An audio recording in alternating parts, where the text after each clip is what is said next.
Assalamualaikum warahmatullahi wabarakatuh. Perkenalkan, nama saya Muhammad Ibnu Saka. Saya dari kelas 10 PM3 dan nomor absen saya adalah 20. Saya akan membacakan atau menceritakan teks hikayat yang berjudul Indra Bangsawan. Tersebutlah perkataan seorang raja yang bernama Indra Bungsu dari negeri Kobat Syahrial. Setelah berapa lama di atas kerajaan, tiada juga beroleh putra.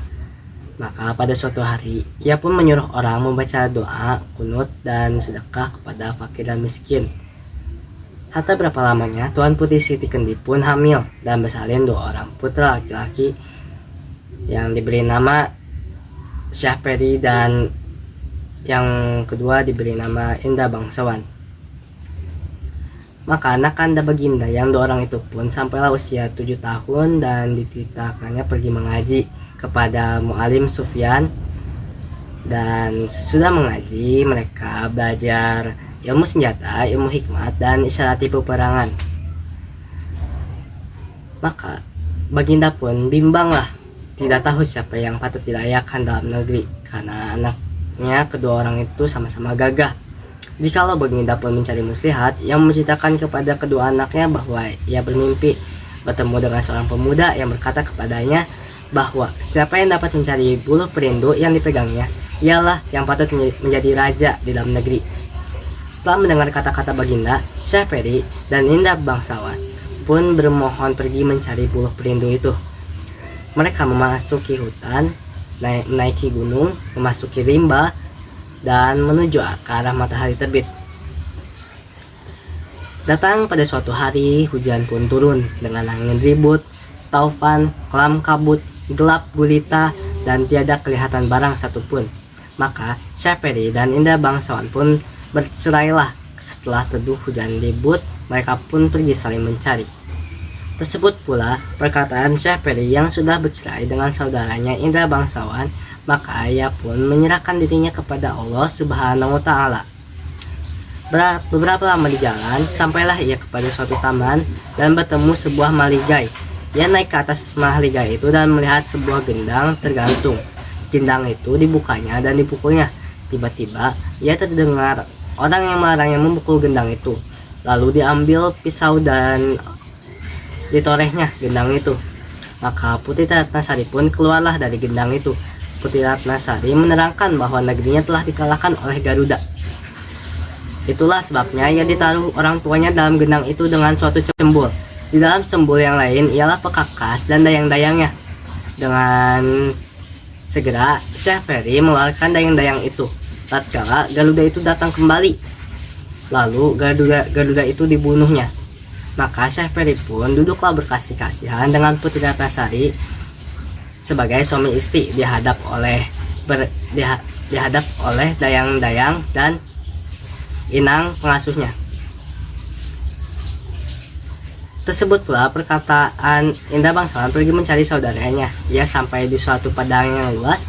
Ia memasuki sebuah gua yang ada di padang itu dan bertemu dengan raksasa yang merupakan neneknya. Raksasa itu menceritakan bahwa Indra Bangsawan sedang berada di negeri antah berantah yang diperintah oleh Raja Kabir. Adapun Raja Kabir itu takluk kepada Buraksa, seorang raksasa yang amat jahat.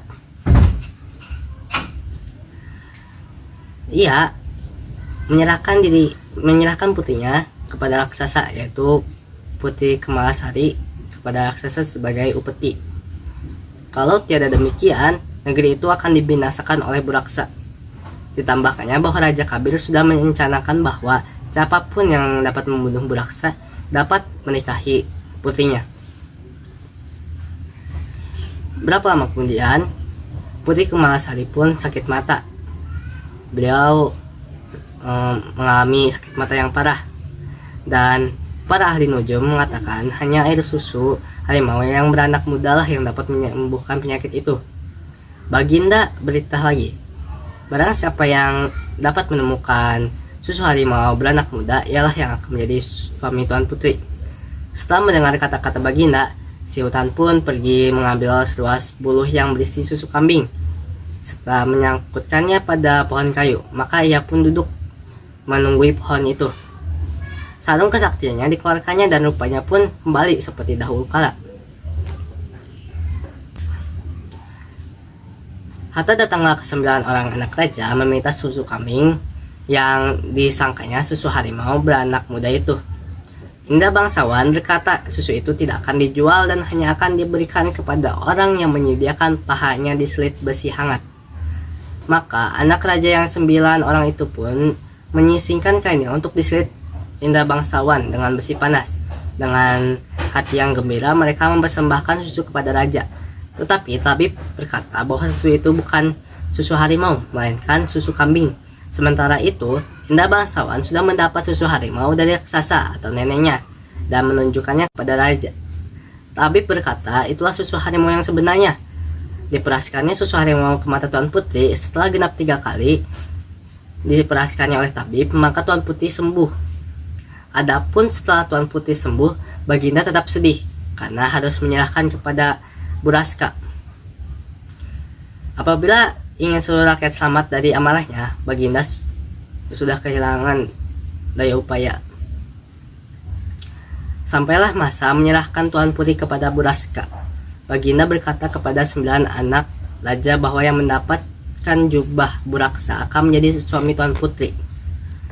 Untuk itu, nenek raksasa mengajari Indra bangsawan.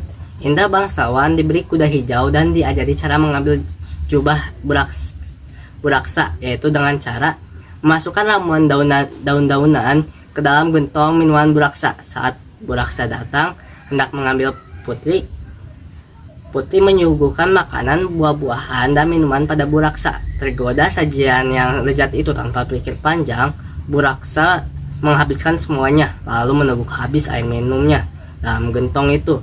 Tak lama kemudian Buraska tertidur. Indra bangsawan segera membawa lari Putri dan mengambil jubah Buraksa. Tak lama kemudian Buraksa terbangun.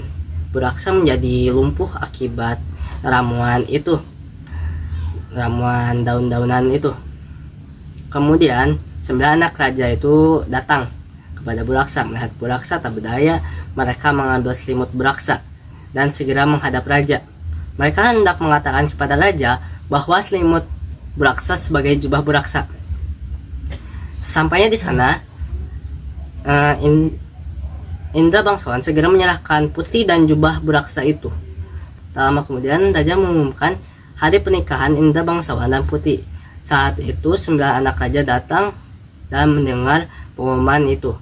Akhirnya mereka memilih untuk pergi daripada mereka malu kalau sampai niat buruknya terbongkar oleh raja dan rakyatnya. Cerita ini menceritakan seorang pemuda yang sangat gagah dan bijaksana yang mempertahankan cintanya. Dan sekian saja cerita hikayat yang bisa saya sampaikan. Mohon maaf apabila ada salah perkataan, dan terima kasih yang sudah menonton. Wassalamualaikum warahmatullahi wabarakatuh.